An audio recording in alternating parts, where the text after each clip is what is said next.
outside and it's a cold day. So when you can't fly mission, why not share the reports? Yeah, man.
Hey guys, and good morning to you, and welcome to the Philippines. It's a pretty overcast and rainy day here in the Philippines.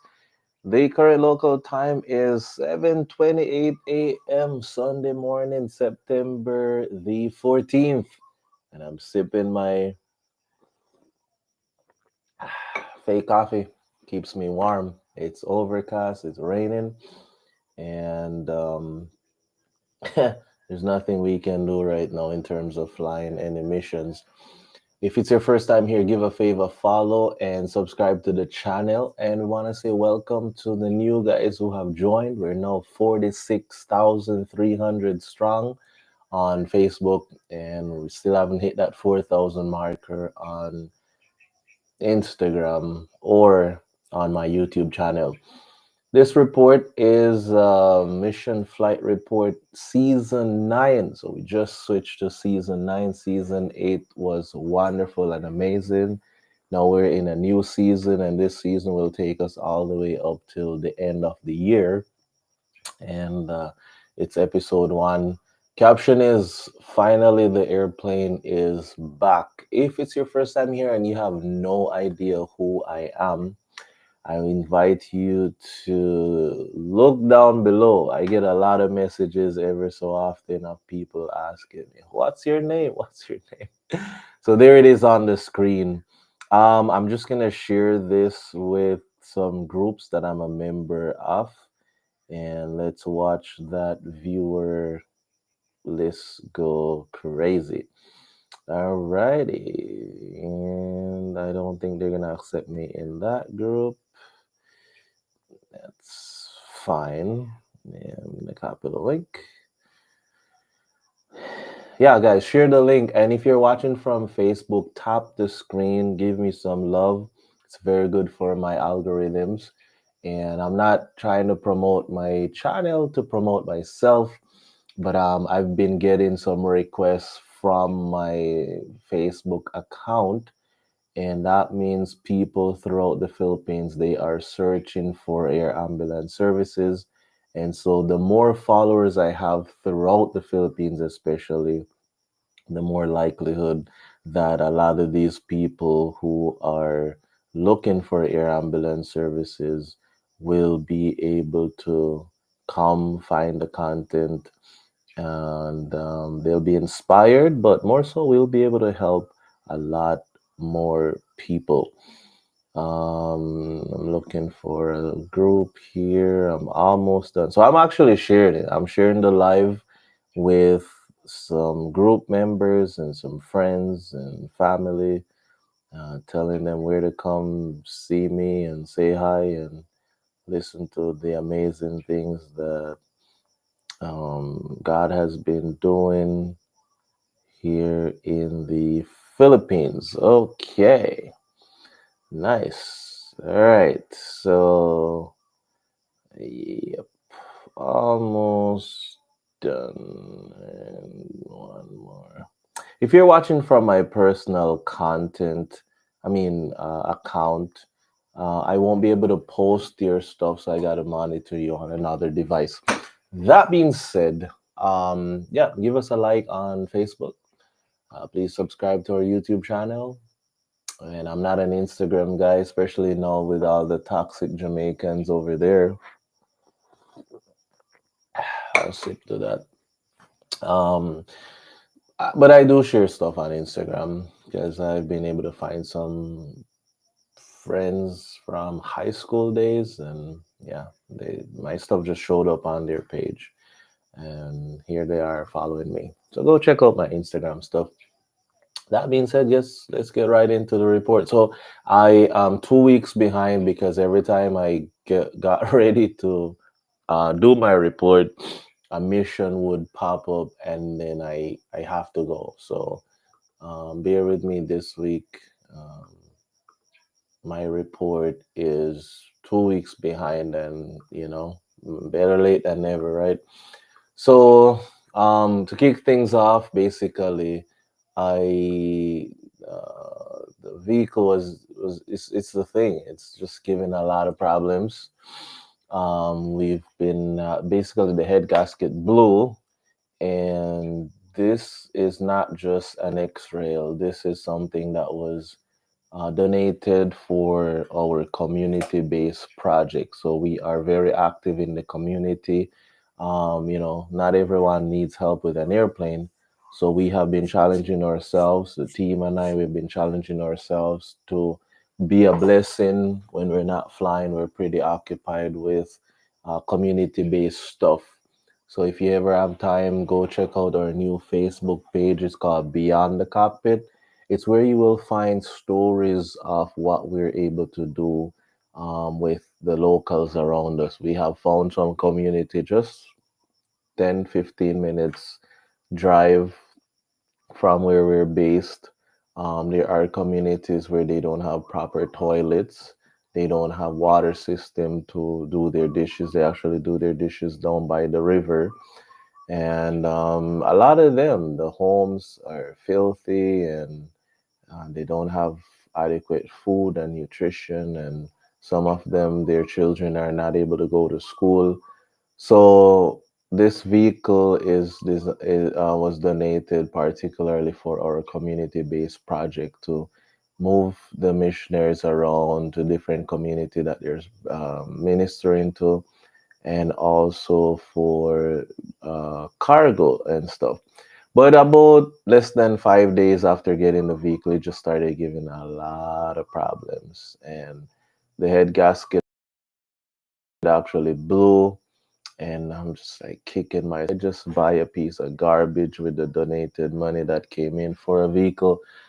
So it was given a lot of challenge, a lot of issues, but God provided Uncle Noel to come, and he's a huge blessing to us guys. Like he would come on his day off, and sometimes he works up until 8, 9 o'clock in the night, just doing everything he can with this vehicle. We're finding problems after problems after problems, and it's just one of those things.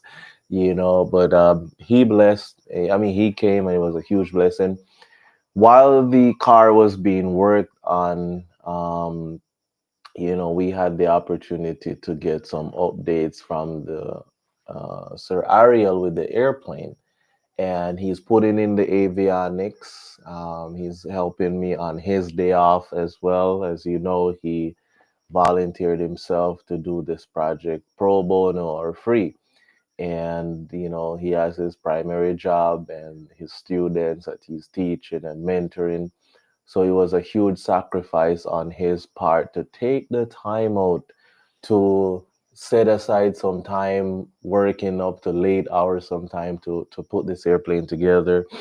And so you're looking at two G5s. So up here is my attitude indicator now, and coupled that with my HSI, heading indicator stuff.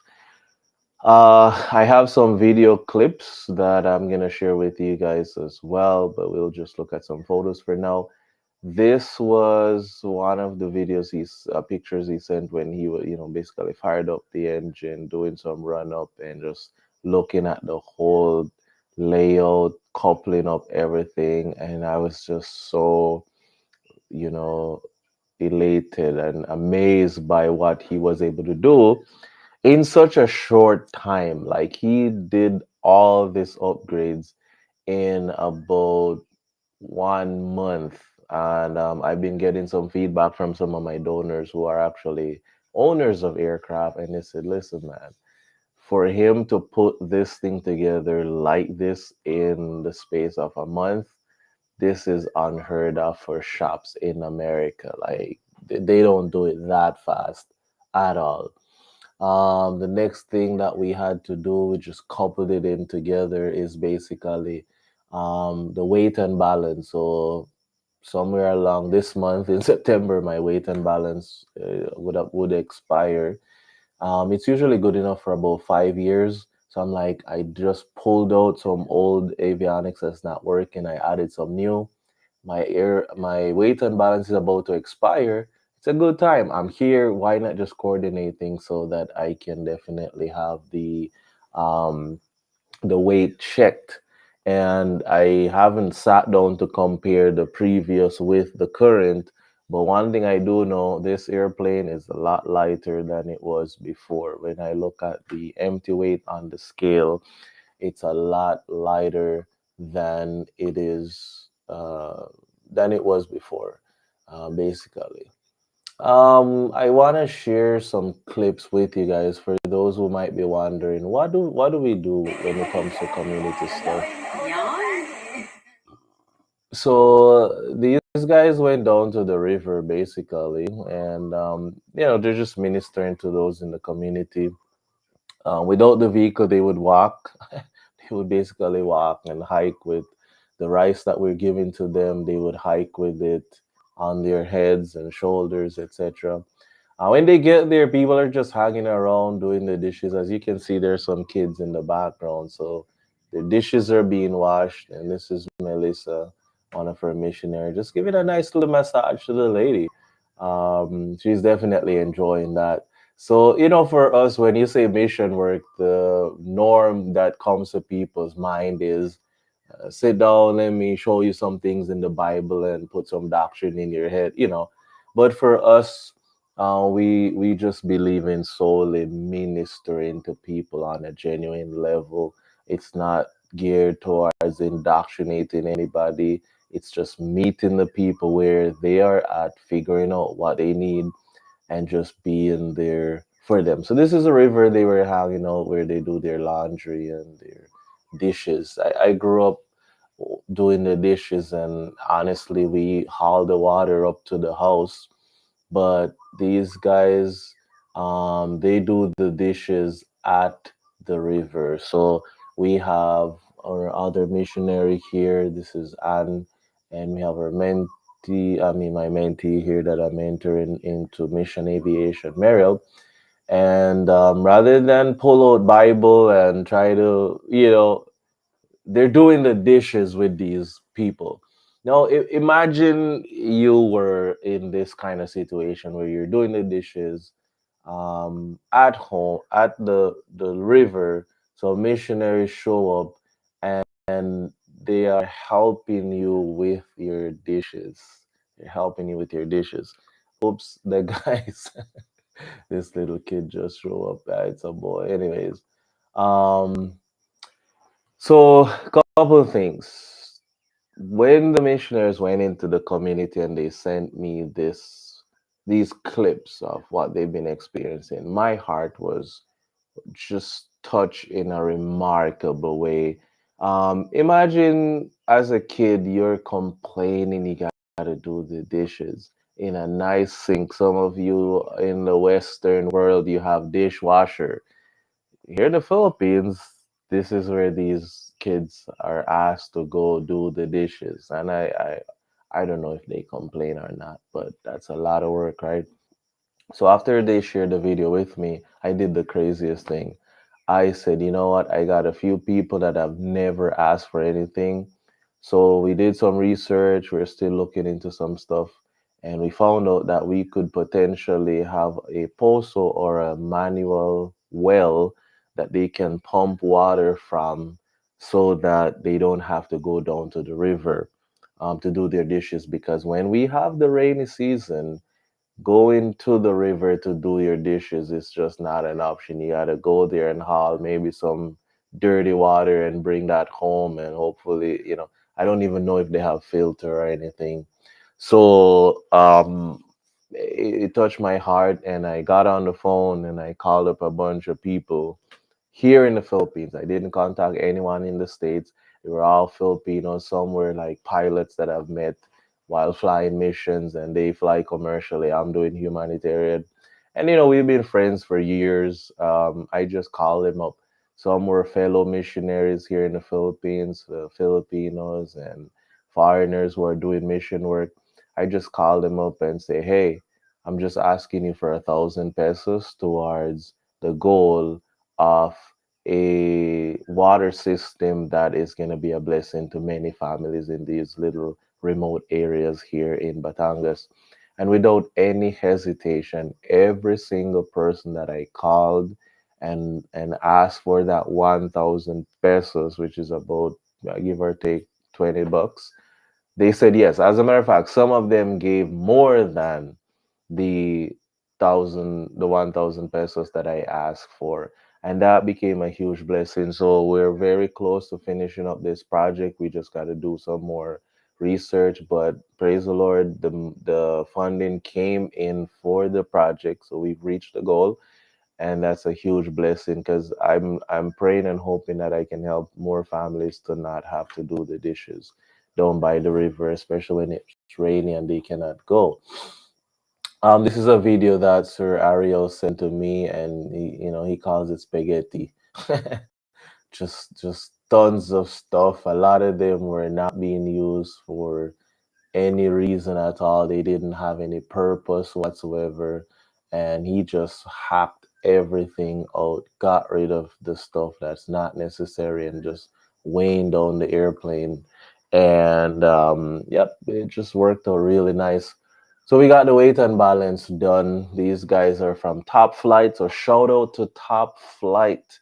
We're definitely working on some partnership options, especially when it comes to the maintenance of the airplane. Top Flight is pitching in where they can to help out in a tremendous way towards um, the the continuous maintenance on the airplane. Maintaining an airplane is not easy, guys. It's not an easy thing. So having people who are willing to go beyond the, what do you call this, willing to go beyond their paycheck and what they need to earn to keep their business alive, to extend their kindness and generosity from their business for the sole purpose of maintaining this airplane to help the Filipino people. Huge blessings. So shout out to Top Flight. Sir Ariel, man, he put in a month work tirelessly. It's just going, and finally we were able to get the plane done and pushed it um out of the hangar there. Inside had some molds, because it's been raining a lot. Some low pressure system passed through. So Meryl and I, we had to get some cleaning materials and just go in and disinfect and get some of that mold and stuff out of the airplane.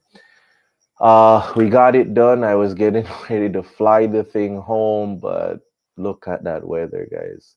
I missed my window of opportunity to fly the thing home. So I got stuck there at that airport.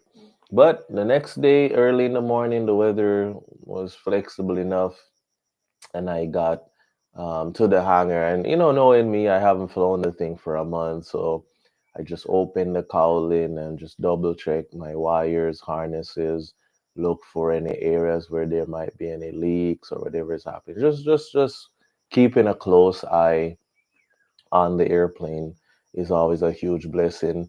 I noticed some areas had some little greenish looking thing. I guess that's just the rainwater that's been falling on it. Because inside the hangar, it's not fully hangered, so portion was hanging out. So what we did was we went through with some soap and some cleaning stuff, and we actually washed it. It was raining a bit for us, but we were able to wash the airplane so that it just looks cleaner. Now, after Sir Ariel did the upgrades with the avionics, I started finding myself OCD kicked in, and I got a little bit picky with the layout of the bird. So I had a little project of my own, and I said, "Man, I want to make some changes to the layout. Like we have a backup checklist, so I have the primary one in the POH, and I have this one designed by MAF, Mission Aviation Fellowship. They have a nice little checklist. I was able to get one of those a couple years ago, thanks to Angel One, brother Jude. He's the one who actually put this together for me from the layout of what MAF has designed. So he built the box, put the switches. So it used to be on top of the dash, and I wanted to put it, since some of the old equipment was thrown out, space was there, and that's what I did, guys.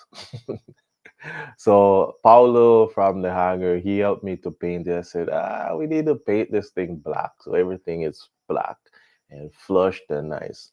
Now look at that, guys. There you go, right? So when I go through my checklist now, it's like bam, bam, bam, bam. It just looks more organized. This is one of the things that was donated. This thing costs about $4,000. It's the Garmin Navcom, and man, when I program this thing now with the VOR, I throw in a localizer in there. I get glide slope, and I mean, I can shoot an ILS approach now with my eyes closed. Like it's so coupled up and really, really, really nice. The only thing that I want to change here, this works now. It wasn't working before because it never had an antenna. So Sir Ariel told me you need an antenna, and I was able to get the antenna, and now my DME works. So when I'm coming in, and if I'm shooting an ILS or something, I have DME, and it will tell me how close I am to the VOR and my distance. Because when you have your charts, you have to know, um, certain charts will tell you you need to be at this distance and this altitude. So a DME is very critical.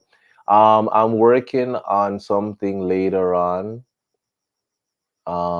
where I'm gonna be definitely trying to get my avionics, I mean, my transponder. So there's a transponder where I can show up on, what's this? I can show up on flight radar. Yeah, that's one a lot of people ask me, are you on flight aware like that? But based on the transponder I'm using, you cannot pick me up on that. So later on, this is not a critical thing. But it's just nice that if people pull up my call sign for the airplane I'm flying, they'll be able to see me on flight aware, and some of the more popular stuff where you can track flights. But later, we'll see how we get close to that.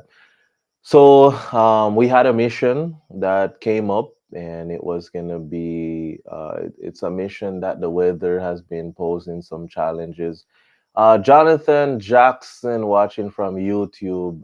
We do the Q&A at the end. I forgot to mention that Q&A session is at the end of the report, so we just get the report out, and then at the end of it, we open the line for question and answer. So if you stick around, I'll be able to answer your question there at some point. I think, I mean, I'm hoping your intentions are good so far. You're not looking to be the best follower right now. So I have my moderators on standby in case he starts to say anything. Because, yeah, he has some comments here that I won't flash on the screen. Maybe he's a troller, or sometimes, people racist, they do show up on this thing. But anyway, we'll keep an eye on him with my moderators and stuff. If we have to kick him, we will. All right. So Night came, we're done with everything, and we need to prep the plane for this mission. It's one of my favorite place to fly mission is Itbayat. I mean, Basco itself, that Sabtang, Itbayat, and Basco. Yeah, Basco, Sabtang, and Itbayat. Those three make up the Batanes area, right? It's the last northern part of the Philippines. So I have got Meryl with me, and I have the mom here as well. It was a very challenging mission for us. Basically, some of you were following the story where this young lady fought for a long time, right? She fought for a long time, and unfortunately, she wasn't able to keep up with the fight. Her body just couldn't, keep going. So Althea, um, basically, she died, and the family was asking me to transport her home. So this is her mom, and the mission was a very emotional one for me, mainly because I I'm the only child for my mom, and I know the feeling of being an only child. And my mom told me a couple months ago, she said, "Son, listen, please, I don't want to bury you. I want you to bury me." And so when I see a mom having to bury her only child, that just hits home in a different level, on a different level for me. It's a long flight. We picked them up in Sangli Airport, and it was a 3 hour plus flight to get to Itbayat. But we were able to get the mission done. One of the most amazing thing I admire about this mom is that she's a praying lady. Um, when we actually met at the airport for the first time, when I'm picking up the her daughter and I met some of the other relatives, she gave me this hug that it's like we know each other for years, and it's good to be reunited after such a long time. And honestly, the embrace just warmed my heart. And from that, I was like, I can tell that she follows me on social media. And then as we went throughout the flight, I just noticed that she was praying a lot, and those prayers were seen and they were felt, because going in there, we had to wait day after day after day because the weather wasn't the best. Low pressure system was coming through, and I definitely um, had to just make sure that I make the right decision and have alternate options. So it was really a challenging day flying, but we were able to get the mission done. So we really appreciate those who prayed for us. We made it safely to Idbayat. Althea's body was picked up by this vehicle, and then Cap Merrill and I, we had the privilege of going around It By It a little bit. Went to this shop, and man, one of the things I like to share with people around the world is you can drop me off in anywhere in Batanes area, whether it be Sabdang, Itbayat, or Basco. You can leave me there with no money, no clothes, no food, and I'll be well taken care of. Yes, that's how much the Evertons and I have been. We've been working together for a couple of years now, actually since 2020. So we're coming up on 5 years since I've been flying missions for the Evertons. And whenever I walk into any store, I mean, once they follow me, not everyone follows me, but a lot of people follow me there from Batanes. They, Captain, here you go, this one, Captain, and they will not charge me for the things, and they're always telling me, "You're such a blessing to the Ivatans. We love you. We appreciate you." Some of them refer to me as the angel of the north. Right, I'm the angel of the north. But these people, they see me, but truthfully, it takes a community it's a team that it takes to make all these missions possible. Without the donors who are behind this thing, none of these missions would be possible. So I'm just privileged to be the one that they see and the one who fly the airplane. But really, it's the people, Filipinos, American, Canadian, some from the Caribbean. We got persons from Europe as well who extend financially their means to make sure these missions are possible.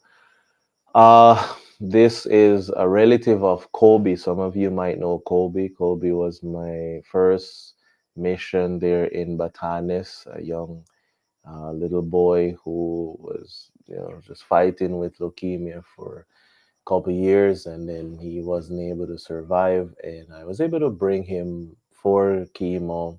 And a couple months passed, and he didn't make it. And his mom and dad asked me to, take them home for closure. So this is one of Kobe's relative, and I met some more relative of Kobe there as well.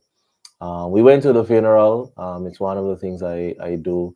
Um, I'm not a corporate airline pilot. I'm a missionary pilot, and sometimes the mission will have us to just go the extra mile. And pretty much whenever I go to Bosco now, I do spend the night.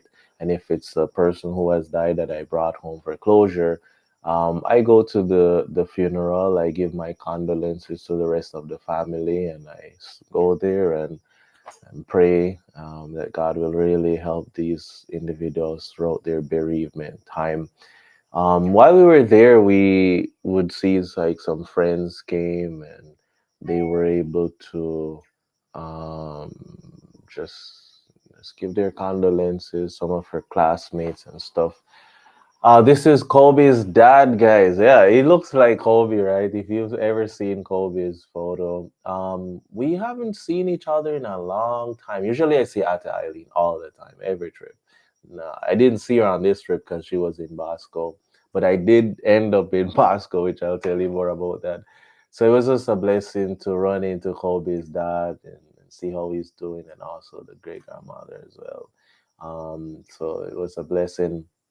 One of the things I admire with the Ivatans, they don't have much, but they give what they can, basically. Um, he is they're definitely some of the humblest people you'll find in the Philippines. I got two nice basket of goodies here. There's beans, suha, corn, okra, and it's just good stuff. The bitter gourd and I is a love hate relationship a bit. So I just, I mean, I eat it because I know it's good for me, but it's bitter gourd talaga. It's so bitter. If it's raw, it's not as bitter, but once you cook it gets really, really bitter. And here's a nice little note. We cannot repay your kindness. Thank you for your help. Thank you for, it's hard to read it. I still have that note, right? So it came in a little note, and I said, wow, Dios Mama Hes, thank you guys so much for making the trip one that's special. We were getting ready to go the next day, so we had another mission where instead of just going back to base, the weather to Batangas wasn't good. And so we got a request of a young lady that is having um, basically she needs to get some checkup because there's some things happening in her body, and she needs to get that checked. And one of Kobe's relative was stranded because something happened where 5 minutes or so after I came into the island and landed, a commercial flight came in, and right after me, he had some brake issues, and he overshot the runway and almost went over the thing. Fortunately, he was able to get it safely to stop, and he got out. So he was pretty much on the runway for a while. So one of Kobe's parents, I mean, relative who did not, the Heidi, she wasn't able to go on the scheduled flight. So I said, hey, I'm stopping in Bosco to drop a patient off, and I have an extra seat. If you want to tag along, you can tag along. We'll take you to Bosco. Um, Being able to be a blessing to Kobe's family for me is it's always an opportunity I take advantage of because when I was raising the funds to buy this airplane, relatives of Kobe who were so grateful from the previous times that I flew with him in the other airplane, they came together and they extended their financial blessing to purchase this airplane. So every time I get an opportunity and someone is connected to Kobe and they need help and I can be there for them, they're always more than welcome to be on that airplane because they sacrifice what they could financially to help to purchase it. The guy we got dropped off at the airport. We took a photo. This is Althea's relative, I believe. Nice, beautiful sunny day, and I'm gonna show you how quickly things can change. So pay attention to the weather. You see that blue sky for miles, right? And these are the awesome guys that we took to Bosco. Okay, all right. Look at that weather, and I'm gonna show you a little bit of stuff. Now, I was getting ready to leave, and they came to bid us farewell early in the morning, and it's like, man, it's like I never wanted to go home. And I'll show you what happened. It's like I felt like I was with my family that I hadn't seen for years, and then next thing we gotta say goodbye to them, and we don't know when we'll see each other. And one thing the Evertons are always telling me is, Captain, can you? We hope they're always saying we hope that when you visit Basco or Batan, Basco, Itbayat or Sabtang, we hope it will not be a cadaver transport. They're always saying, because most of the time these days when I go there, it's usually a sad mission, but one that has a level of comfort to it. Because had it not been for this little plane, then it would just not be possible. They would have to maybe cremate because there's a commercial flight, a Q400 operated by Philippine Airlines. They don't allow you to put a cadaver, deceased person underneath the cargo of their airplane. This was the day when I went to pick up the airplane, basically with Sir Ariel, just looking at the beast. Definitely missed the bird. And as you can see, it's not fully hangared. When the rain came and I wasn't able to get anything done, I had messaged Mariel to, hey, make the trip from Batangas to Manila to come pick me up because whenever I take the bus these days, it's such a takes such a toll on me. It's the drivers, how they brake and do that. I want to just throw up every time. So sometimes I'll take it for a certain leg and then I'll ask her to come pick me up. So this was the plane. We're putting it on the scale to get it weighed.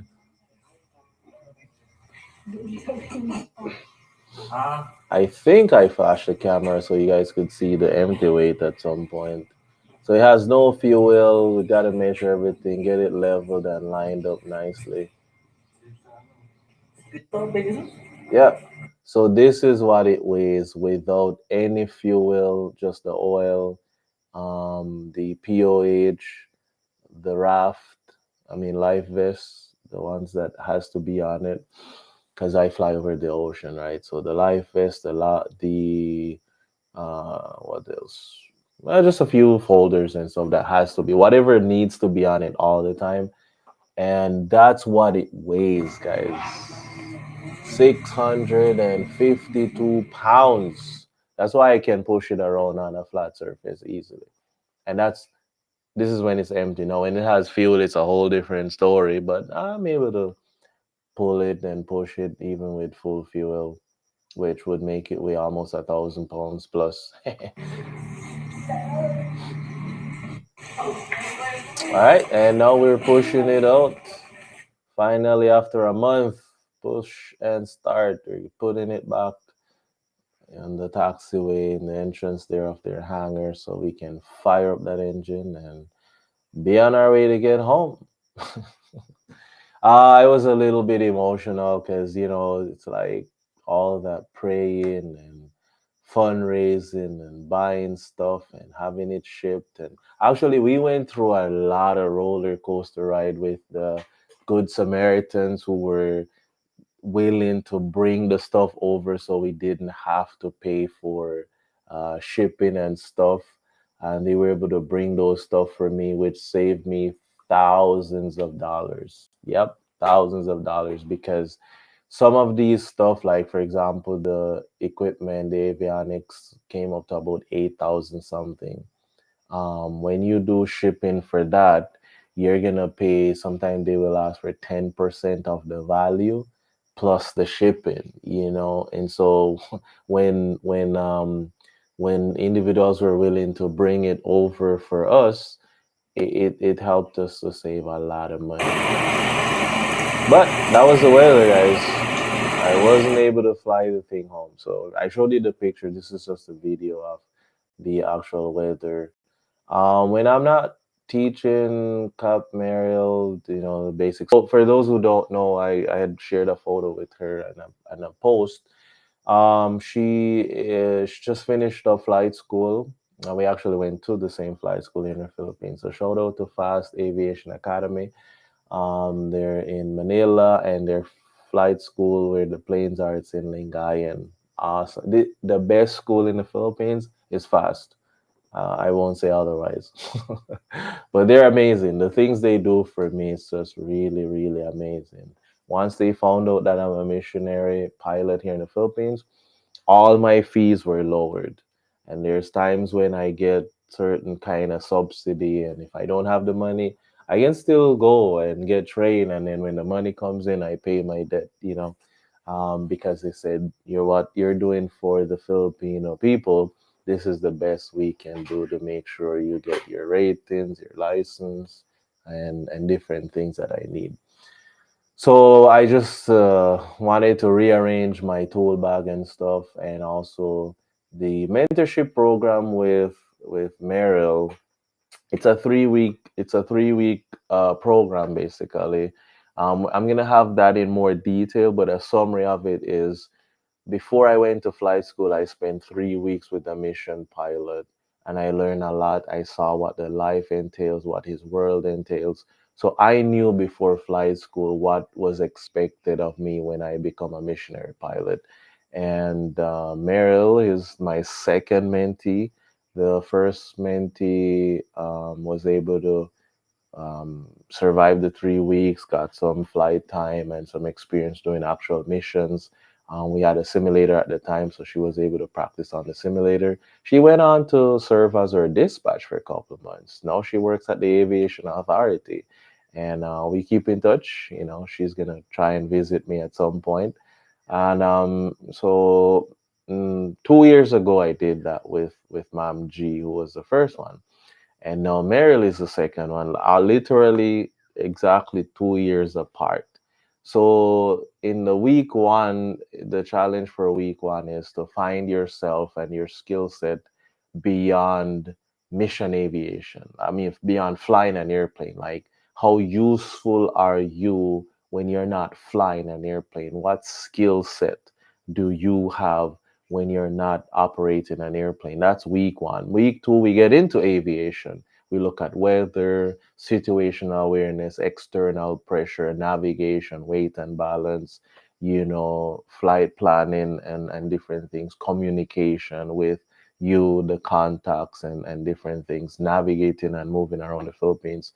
And so we cover that in week two, and then some actual missions. She was able to go with me to Batanes for that mission, and then we did another one in Antique. So she got two missions under her belt, logged couple hours, well, about 13 hours at the time.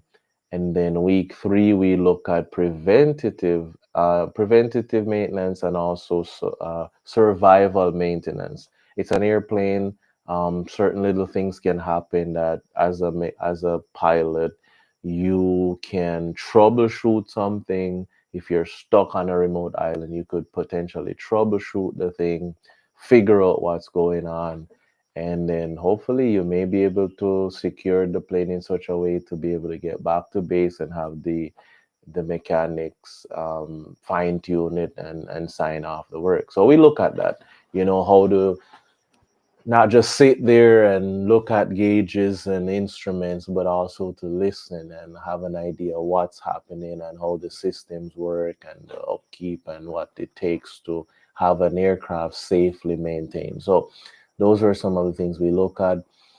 She had interest with the vehicle. It's given a lot of issues, but she was able to be there. And sometimes what she did was, let's see if we can pick up some audio. I think Uncle was explaining something very interesting here. Let's see.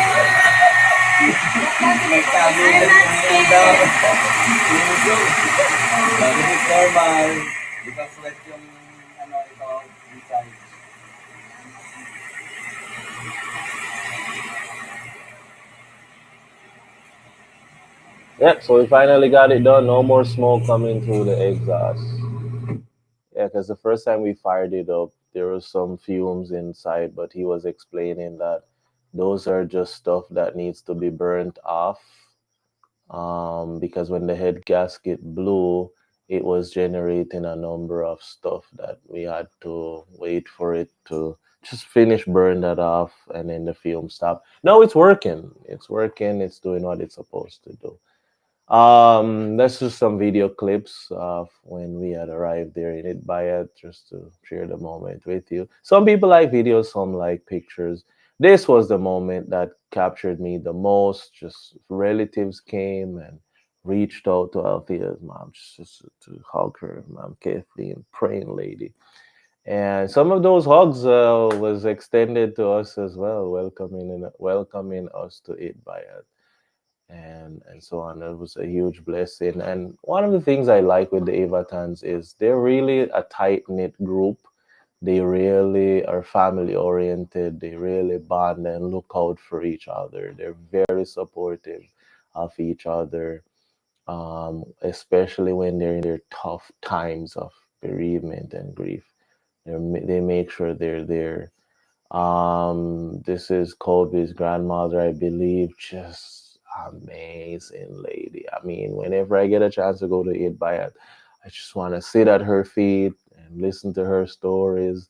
She reads her Bible a lot. She encourages me, and it's always a blessing to see Nana Oring. Oh, amazing lady. She's very skillful with her hands. Um, and she actually handcrafted this one for Irene. It was here somewhere. I think she might have hanged it there, but yeah, she was able to make that. She's like, "Cop, I will finish this for you before you leave tomorrow morning." Okay, she did. She did finish it up, and her granddaughters they came and they played some music and serenaded me. It's just being family when I go to eat by it. The missions, they're tough, but the warmth of the people, they're so warm. And these are her friends who came to take some videos and pictures. And definitely, you can tell she's well loved by a lot of people. A lot of people really, really miss her. And we continue to pray for the family. And that's us leaving on a tricycle. Yeah, in that little moment, I got a little emotional and teary. I just so pulling away from them. We don't know when we'll see each other again, but they follow me. So if you're watching, good morning, Dios Mama Hes, and we continue to pray for you and your family during your bereavement time. I think it was last week, Monday or the Monday before, about 1 or 2 Mondays ago was when they had the funeral for her. Stay tuned to my channel. I have a condolence video coming out. It just needs to be edited. I got really busy. I don't have the time, but I have a full video coming out that I'm going to be dedicating to Althea's family that they can watch for years to come. So stay tuned for that. This was the drive on a tricycle from where I stayed to the home. And then thanks to Wakai, I think that's his name. He sent me a video. So this is a video landing in Bosco. Buckle your seatbelt, guys. It's right after something happened, and I'll tell you guys what that was. It was a very interesting experience going into Bosco. All right, let's look at this landing here.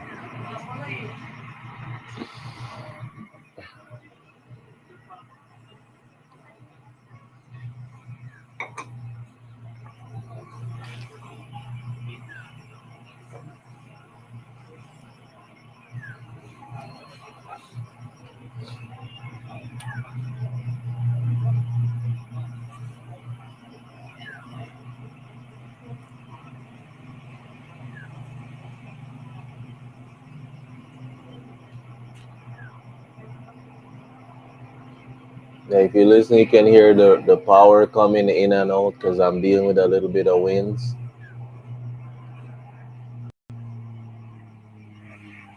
All right, power the idle, flare, nice.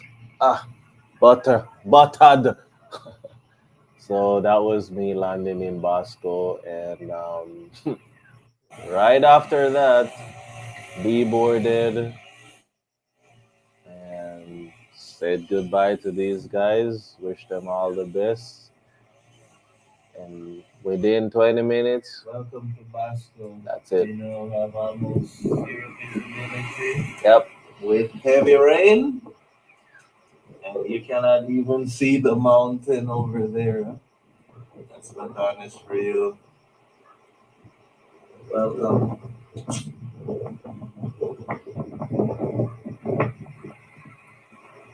Come on.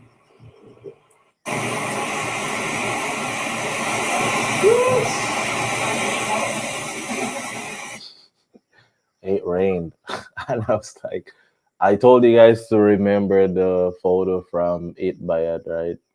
It was a beautiful day in It Bayat. Blue sky for miles, guys. Pasco, it's a 10 to 15 minute flight. And this is what it looks like. Okay, look at that stuff. I mean, look, it's blue skies in it by it, but Basco, 15 minutes down the road, 15 minutes flight over the water to that other island. It's just raining cats and dogs. So we ended up being stuck there overnight. But as I told you, you drop me off anywhere in Basco, it by a Sabtang, without money, without food, without clothes on my back, and I will be well taken care of by the Ivatan community of Filipinos. They are a huge blessing. So when I got stuck there, yep, they came through for me. They made sure I had accommodation, um, food, everything. I was well taken care of. So that was a huge blessing for me. I got a chance to go over to one of my favorite spots. That's okay. So Kuya gave me a free ride. I said, Kuya, we're gonna go to this place to eat. He said, where you wanna go, Captain? And he took me down there. So Dios Mama Hes, thank you so much for the free ride. This is the weather I was looking at. That's the weather. So shout out to Shane Dells. I always get my free complimentary drink whenever I go to Bosco and I go visit Shane Dells, and they have the best ube chips. Okay, I tell you know yourself. She makes the best ube chips in Bosco, and I was able to get that. We got a ride there back to the airport next day. So Dios Mama Hes, thank you so much. And yep, that's the weather. So stuck there for the night. The weather was just crazy. And this is just rain. Okay, rain. But beautiful. Now, I have to share the story with you. Okay. So one of my donors has sent me a message and said, "Hey, Cap, please, can you go visit my mom there in Bosco? If you're ever in Bosco and you have some extra time." On my way to that mom of my donor's home, I ran into this lady, and she said, "Captain, oh, Captain, you helped me before I had my daughter." I said, "I know exactly who you are," and this was like about 4 years ago. Okay, back in the pandemic. And I said, I know exactly who you are. her daughter had her first baby, and the baby died. I think it's baby Lucas is the name. He died, and I was saying, Ate, I'm so sorry for your daughter not losing her baby and stuff. He said, Captain, it's okay. My daughter is still, she's still young. She will have more babies. And so I said to her, "That's you, right?" I said, "Yes, Captain, that's me." And she's like, "Cap, I've always wanted to reconnect with you again, to see you, to say thank you for helping us back in the pandemic to get home." And her daughter is doing well. She actually now has two kids. So her mom was right. She's young. She'll have more. She now has two kids. She lives in Itbayat. I was like, man, I wish I knew that because I would have visited her and see her two new babies and stuff. So she came, it was in the night on her way to someone else's home. And she was just so grateful, guys. So grateful for that time when I brought her and her daughter back from Tugigarao. These guys were so nice. They brought me food. So shout out to you, Ate Dios Mama Hes. Before I left, and that's the thing, I need to have two or three more stomach because I cannot finish the food that they bring to me all the time. So if you want to go with me to Bosco and you eat a lot and you want to tag along to Batanes, bring extra stomach or two, and we'll be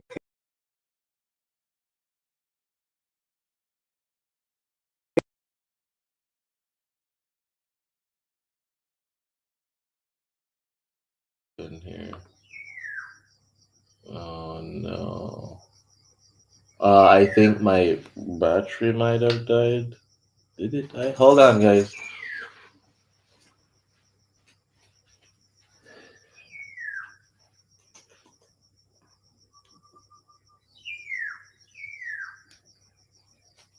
Oh yeah. I think my DJI mic battery. It's nah. Yeah, the battery's about to die, which means I gotta finish this report before it quits on me. Um, so this is the airplane, guys. This is the newly minted Cessna 182P model built in 1974.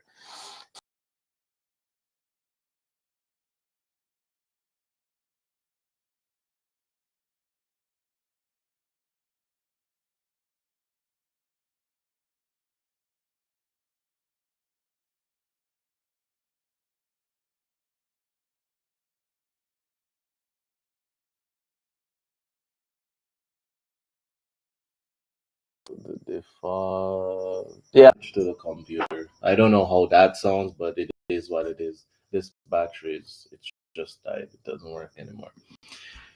So I was able to get this, and this is a huge blessing. It's tinted but transparent at the same time, and it blocks that blasting sunlight that hits you so hard on sunny days, especially when I'm eastbound and I'm directly into the sun. Some of the relatives in front are usually kind of shielding themselves from the hot sun. Now with this, it can give them some more shield and protection from all that sunlight. So thanks to my donor who did that. I had to refuel into Gigarao to get home because I didn't have all the fuel in the world. To Gigarao is the hottest place in the Philippines. This is not rainwater. This is sweat. So to refuel the plane, this guy here, Rafa Raimundo, he's an aircraft mechanic. He saw me having to do it all by myself. He ran over. He said, "Captain, I'll help you. I follow you, Captain. I follow your page." And so, shout out to you, man. Thank you so much for your blessing. And that's Cap. Meryl and I heading back home after getting the mission done. We landed at base and we just went into our survival maintenance program where I'm teaching her how to find the tools, where do they fit, how you can open something, look at something, check something. Because there's a tool bag under the co pilot seat, weighs maybe like 10, 15 pound max. It's good as a mission pilot. You want to know how to use it. I told her some of it is kind of like manicure, doing your nails. Yeah. So this is her learning how to tell her spark plug and the condition of them by gapping it, knowing what pass and what should not pass, and how to, clean them up nicely. Pretty excited. She is very much an open-minded person, has a good systematic brain. So that was a huge blessing to be able to mentor her into those things. So we went through. She finished up the program. She hasn't done the exam as yet because I got so busy. But it's already written, and I'm just gonna ambush her when she least expect it. So that exam is coming up. It's basically the final evaluation. So we've been covering a lot of information. And the purpose of that is just to test to see what she has retained. So, Meryl, if you're watching, don't think I have forgotten your exam, huh? Just waiting for you when you least expect it. It's kind of like flights. When you least expect it, your phone ring and you gotta go. Which I'm getting some private message and I kind of have to go right now, because it looks like there's a request. So let me just finish this up. Johnny Air, shout out to Johnny Air, for always taking care of my packages. There were some other things that was missing from the parts that I'm supposed to get, and the last portion of it showed up. And it had some extra goodies in there. The donor actually went the extra mile. His wife was so amazing and nice that on her while shopping for stuff for her own grandkids, she extended her blessing to my kid by getting him some toys and books, and it was just a huge blessing. Imagine you're just supposed to expect parts to show up, and you find books and toys. And when I have a video that I sent to them to say thank you. His face just lit up when he saw all the toys and the books and the marker and the thing for drawing and reading. He likes books. This guy is a book kid. I mean, he'll just sit and, Dad, I'm reading my book. And you cannot disturb him. If he's doing that and you try to play with him and say, no, no, no, Dada, I'm reading my book. And okay, he cannot read, but for him, he's reading his book. So this box showed up was a huge blessing. Shout out to Top Flight. Shout out.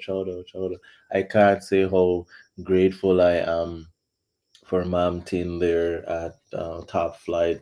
We passed through Manila when we picked up the parts. We passed through, and I got the fresh new copy of my weight and balance. So maraming salamat po, Ma'am. Thank you for your hard work and dedication. And I just want to say thank you. She has gone the extra mile for me. Stay tuned. We're gonna be doing some collab content, because Top Flight has reached out to me, willing to help me with certain things that I need. Guys, they have pitched it to me and say, Copy, listen, we want to give you a little gesture of kindness for what you're doing for the Filipino people. And when people reach out to me like that, where they have their business and they reach out to make sure they are giving me the option to swing by their shop, and if any little maintenance or stuff that I need to do, it comes where the labor is free. I just gotta get the parts. Labor is free with these guys, and it doesn't get any better than that. Thank you so much. So that's my kiddo. After I pull out the box with the parts, um, this might not mean anything to some people, but for me, it means the world. Here's why. It tells me that I'm doing these missions, right?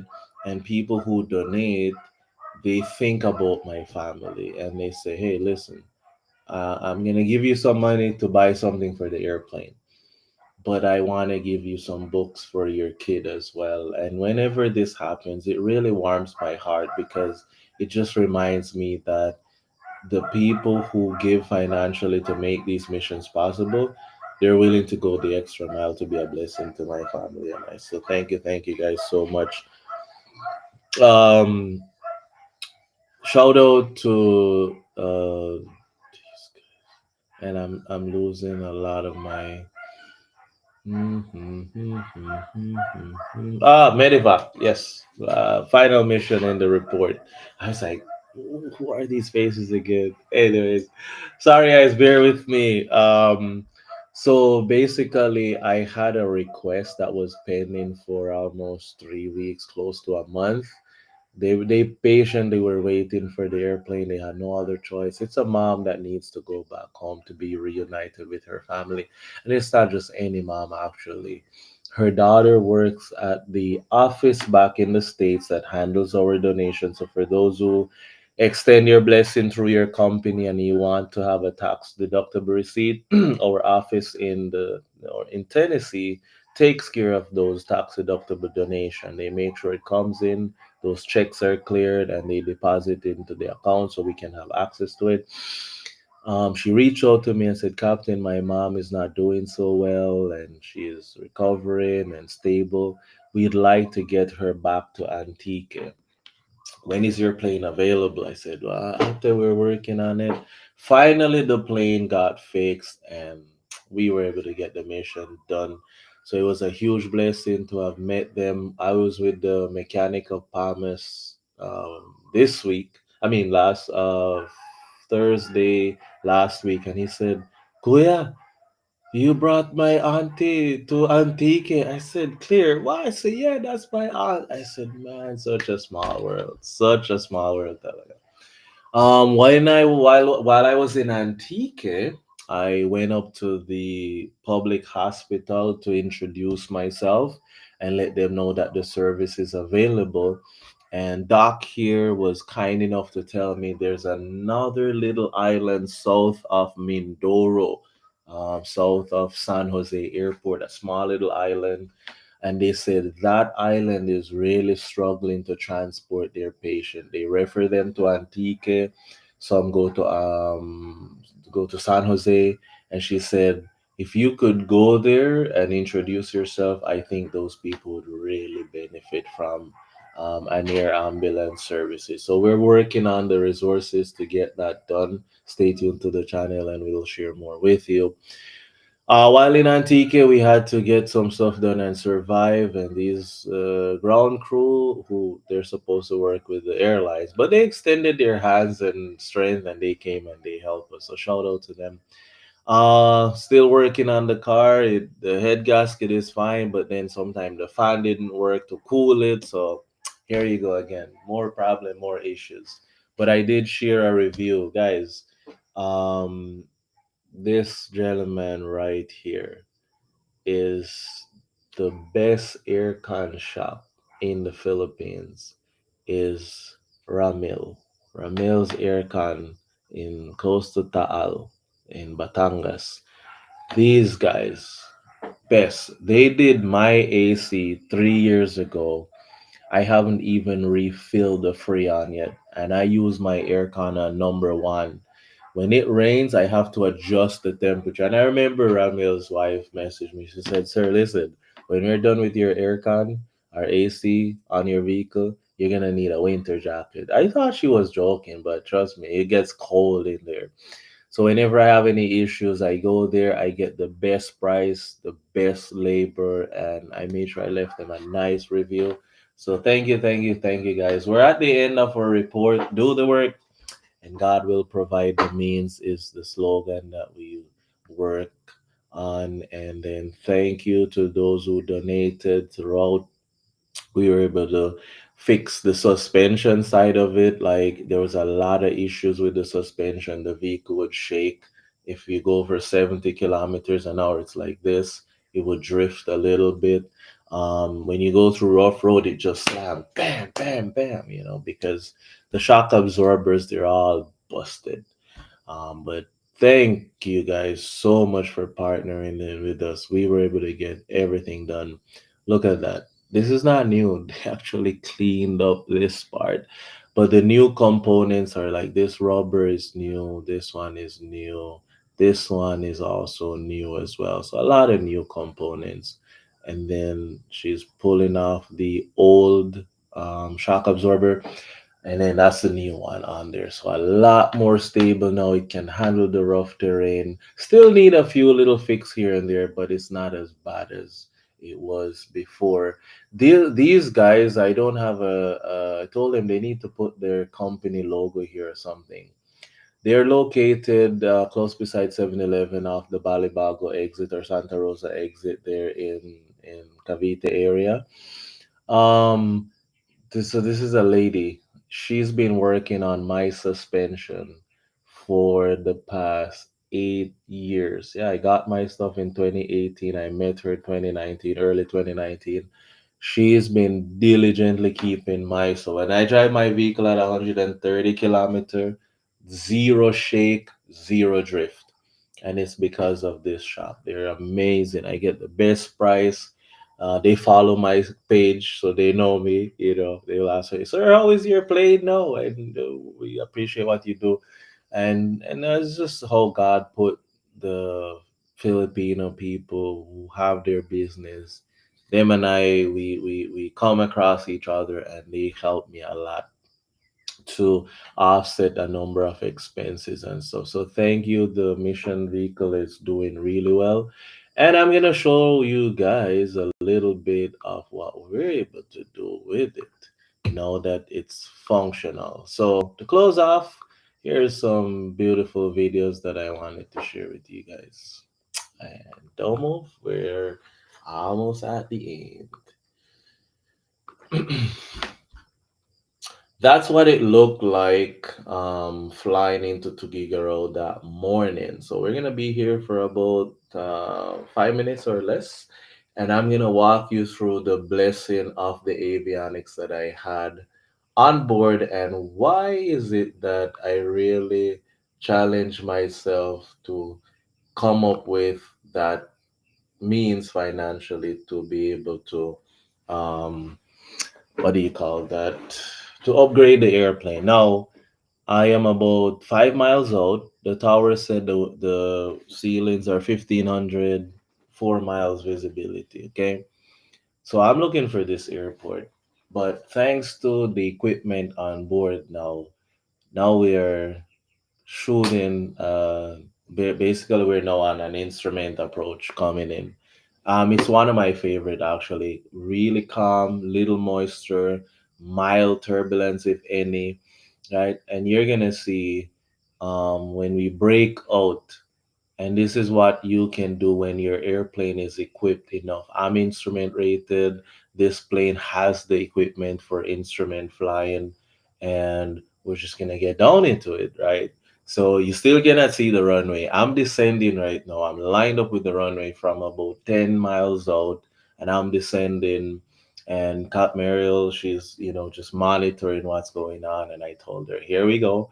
It's gonna be you're not gonna see much, but when you have the equipment on board, guys, this is the environment that you will survive in comfortably. There's no thunderstorm, there's no lightning. It's just these low clouds. They sit around, and this is just the descent, right? Just going into descent. There is no audio. Sorry, I don't. It's no audio. Okay, so we're coming close, getting closer. Yep, seeing a little bit of the terrain here, a little bit of the ground. Still not fully out. Still on instrument. Still on the instrument, guys. This was from Basco going to gear out. There we go. Broke out. Okay, we have ground contact, but not yet visual on the runway. But we've been lined up with it for the last 10 miles. We're lined up.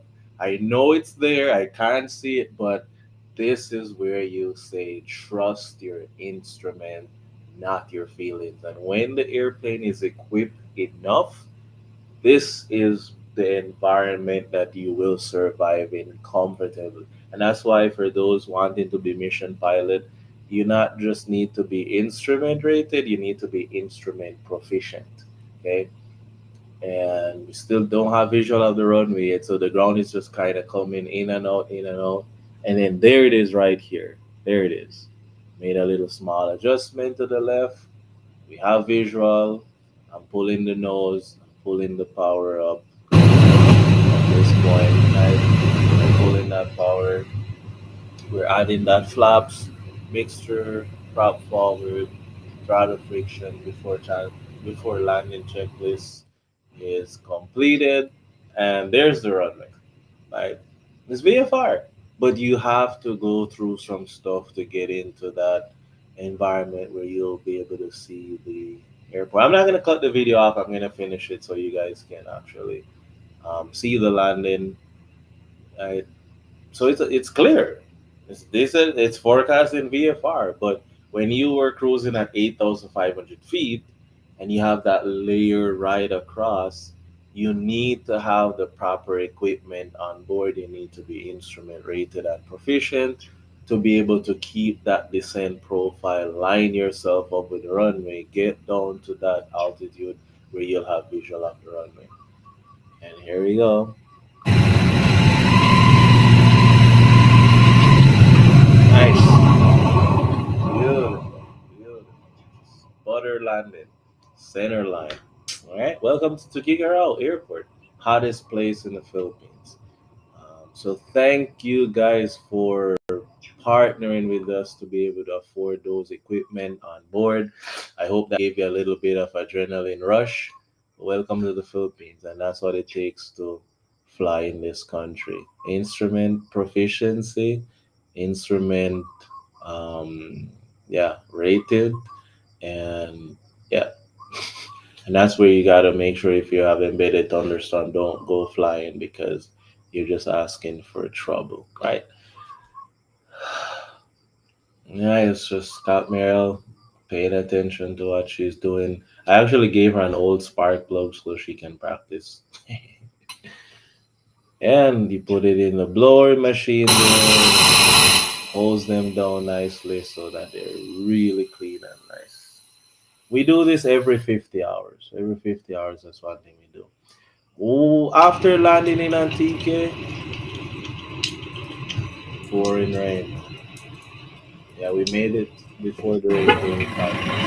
Bye, guys. Yep. So the people of San Jose. So mission accomplished.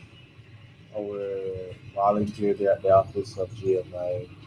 Our mom safely transported to Antique. Thank you guys for praying and partnering with us. That mission was really heartwarming for me. You know, I'm a mom as well, so anything to help moms, so I'm always. And after working weeks and weeks, almost month plus on the vehicle, that's what I used to go into Manila to get this stuff. So I was just capturing this video to give to uncle to show him that uncle, look, not shaking anymore. This is 70, no, it's about 90 kilometers an hour, and it's not shaking anymore. Very stable. I think I'm gonna punch it here a little bit. Yeah, very stable. Temperature is good. It's whole. Yeah, look at that. So thank you guys for those who gave financially so we could offset the expenses for this. And this is where the report ends. This is why we want this vehicle to be fully functional. Hi guys. Welcome to my guys. Salamat po. Okay. Yun. Shout out ha. Shout out. Oh, yun. Meron pa? Ah, isa pa. 1, 2, 3, 4, 5. Ah, dalawa pa. Dua ka bilog.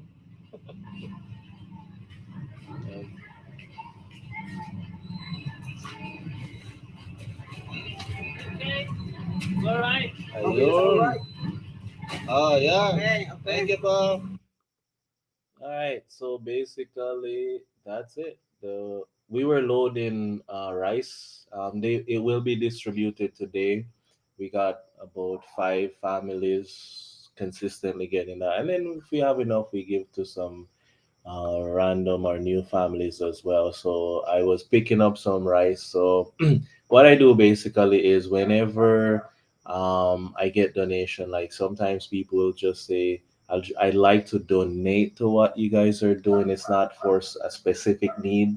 We'll take a portion of that and we tuck it aside little by little. And then when we have enough, we go to this rice selling shop and we buy some rice and we package it up and we give it to families. There's a new thing I want to do. I've been talking to someone with the rice. I want to give mungo. So it's like, here's your carbohydrates and here's your protein, right? And so we're stretching ourselves a little bit. I do have someone inquiring about how long does the average half sack, which is like 25 kilos, I believe, or 15 and a half, or 12.5 rather, kilos last. Like one of those sack that you saw them with, the half one, if a family of mom, dad, two kids, they said it can last them about 2 weeks. So one sack of rice can last a month. And it's because, in the Filipino culture, rice is life. Every grain is precious. They do their rice for breakfast, lunch, and dinner. And so for a family to eat it 3 times a day at least, and it lasts 2 weeks, 3 square meals every time, rice on the table all the time. That's a huge blessing. So I was talking with the same company that sells the rice. I said, sir, could you help me to find where I can buy a sack of mungo? Because, I'm on a very tight budget, so I don't want to buy it from the people who buy it to sell it back kind of thing. If I can get it like a wholesale price as if I was going to sell it back, then I'll be able to feed more people. So a portion of your donation goes towards the upkeep of these vehicles. We are in the community very actively feeding.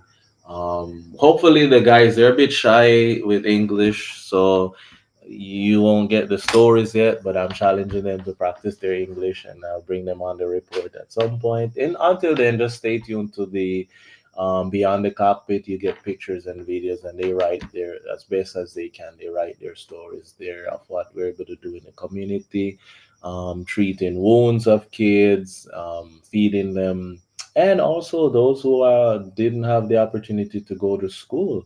The missionaries are able to be tutoring them, like teaching them how to read and write their names and stuff. So these guys are not teachers, but they just decide, how can we be a blessing to the community? So I'm busy with the airplane, they're busy in the community. And that's pretty much bring us to the end of our report for the last 2 weeks that I wasn't able to do it because I was not home. I have one other report. We're not going to give it to you guys today if I'm not flying further this week. I'll share that if not over the weekend. We will do that. So you notice you haven't heard about the young boy, the moms, the two moms that was transported, because this report is the one 2 weeks ago that you should have gotten. I lined everything up 2 Saturdays ago. I had everything lined up. And as I was about to sit down, my phone rang. I have to go fly a medevac on the Sabbath, and I actually got stuck there. Yesterday was the same thing. I was on call for a flight, so I wasn't able to do the report yesterday. So I decided today is the good day, and I'll get it done today. So thank you guys for that. We'll open the floor now for a Q&A session. If you have any questions, we'll love to address those. Jordan says, "Thank you for your generosity. God bless you all the time." Yeah, I'm able to be generous because God has blessed, and I hope you will bless you as well.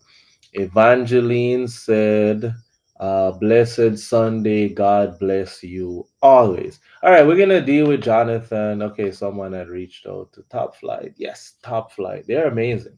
They are amazing, Lex, and I really appreciate those guys.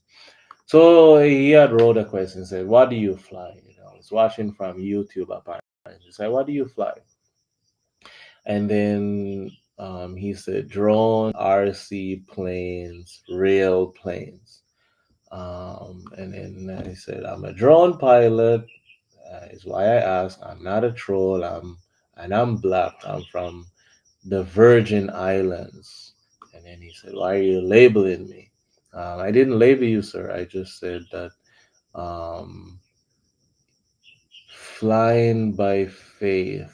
Apparently, he never looked me up or anything because in the, yeah, maybe he came in late or something. So this question: drones, RC planes, rail planes, what do you fly? He's a drone pilot and he's black. So anyway, just to clear up the confusion, brother, I never labeled you one bit. I just said your stuff at first looked like the troll. Um, because if you're watching from YouTube, my profile picture there is, it's actually an airplane and stuff. So I guess you never looked closely enough to know it's a real airplane. So anyway, good question. I hope we're good. He said here, okay, was nice to try to meet you. If you ever run into the drone community, I guess I'll see and meet you then. One love. All right, one love, brother. Definitely. Steve Daly. Cha, wagwan, Steve. Medea, my boy. Medea, Medea. Steve and I, we go way back in Jamaica, man. One of the persons that helped to nurture me. Actually, when I left my mom's house at 18 years old, I went to live with Steve and got a little job there. So I had free housing. Yeah. So Steve, we go way back, my boy. Blessings to you. May they do me report. Any other comments or thoughts from you guys? Guys, every time I play music, I get labeled for copyright stuff. So until I put original music on my channel, I'm not gonna put any borrowed music for now because they keep tagging my stuff.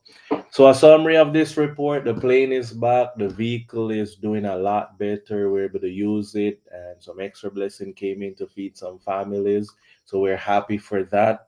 We're able to help one cadaver transport, a patient who just need to go get some checkup, and a locally stranded individual, and a mom who got ill, got some medical help, and then we took her back for closure. I mean, for reuniting with her family in Antique. That's a summary of this report. We thank you again. Please leave something in the comment section for Sir Ariel, who took the time out to work on the airplane endlessly for a whole month. And I just wanted to show you that approach because the equipment he put on board is what helped me to pull that landing off safely. I was so relaxed. Stay tuned to my channel. I have more vlogs of that. Continue to pray for Althea's family as they're still going through the bereavement process. Losing your only child is tough. As I told you guys, my mom said, "Listen, son, I want you to bury me, not me to bury you." And so, when I fly these missions and it's an only child, in the case with Althea, it hits close to home, right? So thank you again. Shout out to Top Flight. They gave me the best price and they have offered to help me with the maintenance of the airplane. We got more reports coming up for you, but not in this segment. Stay tuned for episode 2, where we'll let you know um, what God has been doing here in the Philippines. So that's a summary of Mission Flight Report Season 9, Episode 1. Finally, the airplane is back to flying missions. I'm actually on call right now, but the weather is the worst. I cannot fly. It's raining. The visibility is compromised.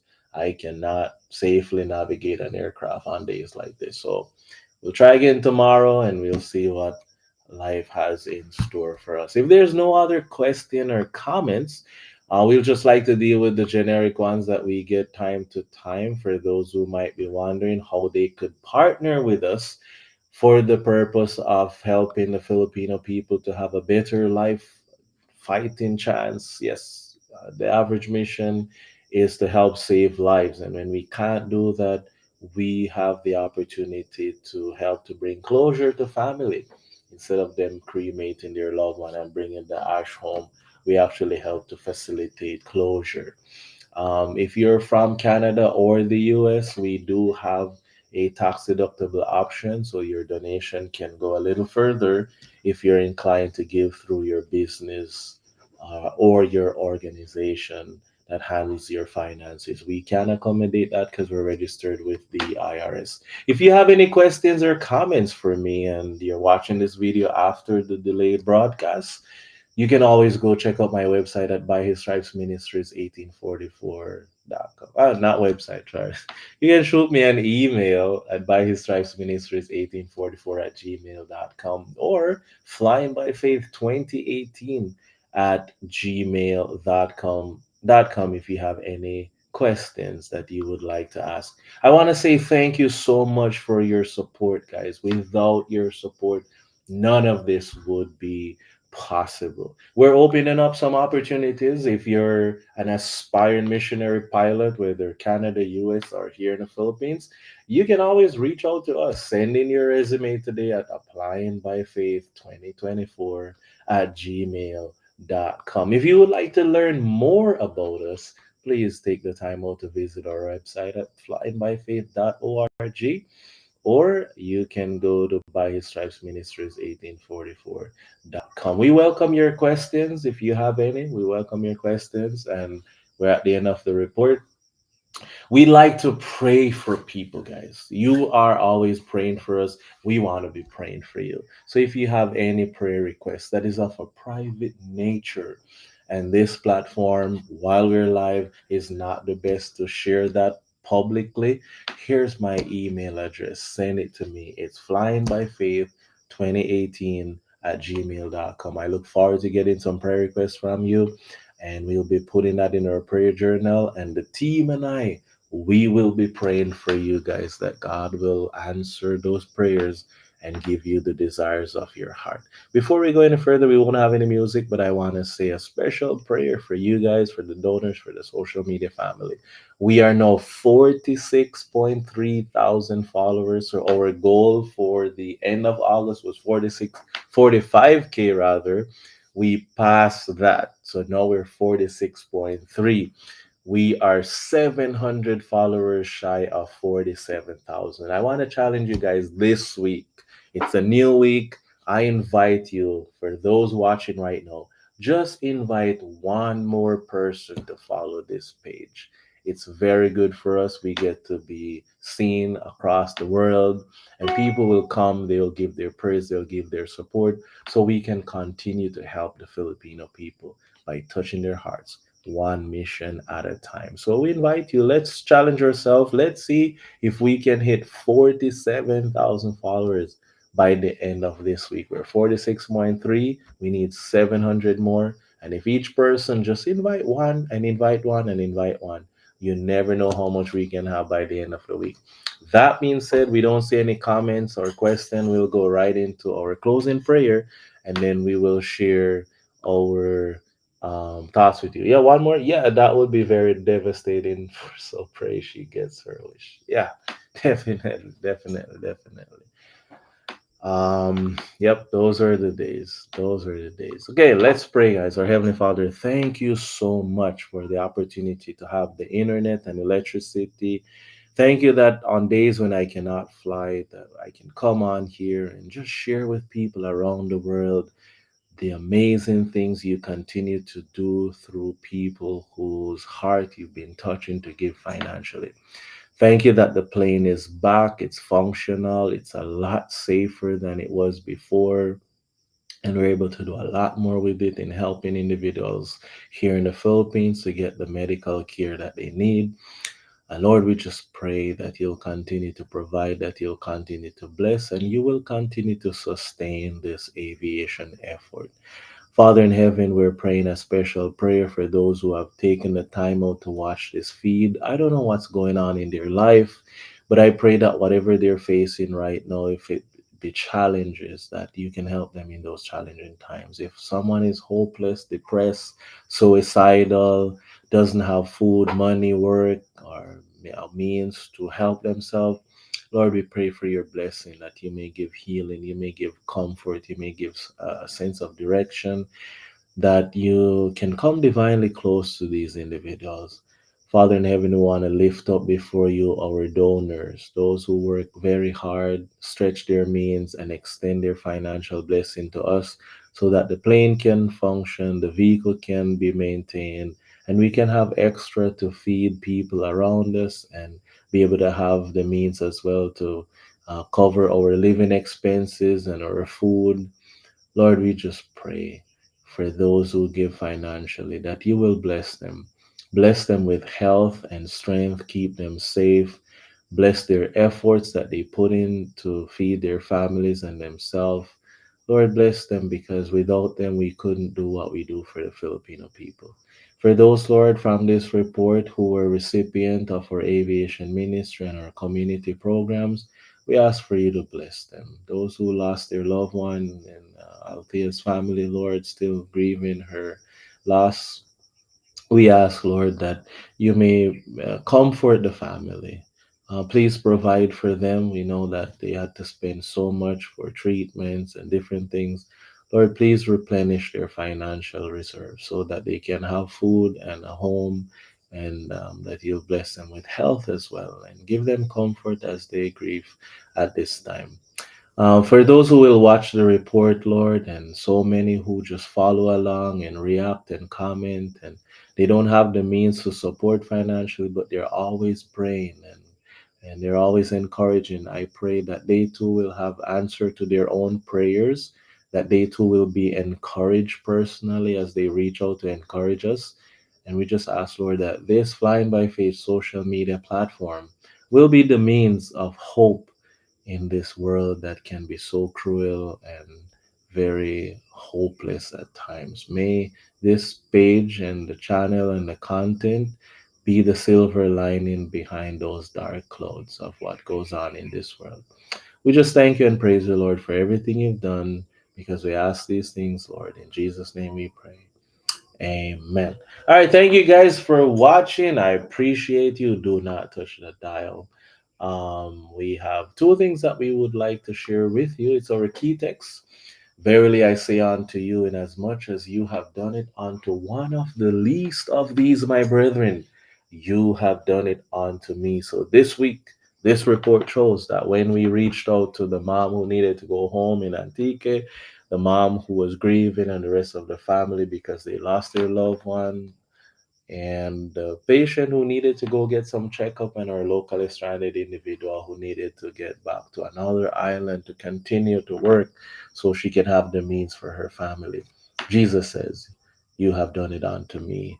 The rice that we are able to get, the vehicle that we take into the community to bring food and resources, we want to say we're doing it because that's where Jesus is. He's not in a church locked up somewhere that you see once a week when you go there for Easter, but He's everywhere around us through people who are hungry, people who are sick, people who are in prison, and people who are just there in life lost. He said, in as much as you have done it unto one of the least of these. This report shows that we helped many, many, many individuals this week. Blessings to you on behalf of Philippine Adventist Medical Aviation Services, the Flying by Faith social media family. I just want to extend my gratitude and sincere thank you, thank you, thank you. Dios mamaches, as we say in Ivatan dialect. Maraming salamat po sa inyo lahat, which is the Tagalog, the main dialect of the Philippines. Love and thanks, one love. That's how we say it in Jamaica. Blessings to everybody. Walk good, and see you guys on the next report. Until then, stay tuned to the channel for more updates of the missions and when we're going to go and be a blessing to the Filipino, one mission at a time. Mabuhay from the Philippines. Walk with everybody. Take care of yourself. Have a blessed weekend. And I'll see you again soon. Yaman.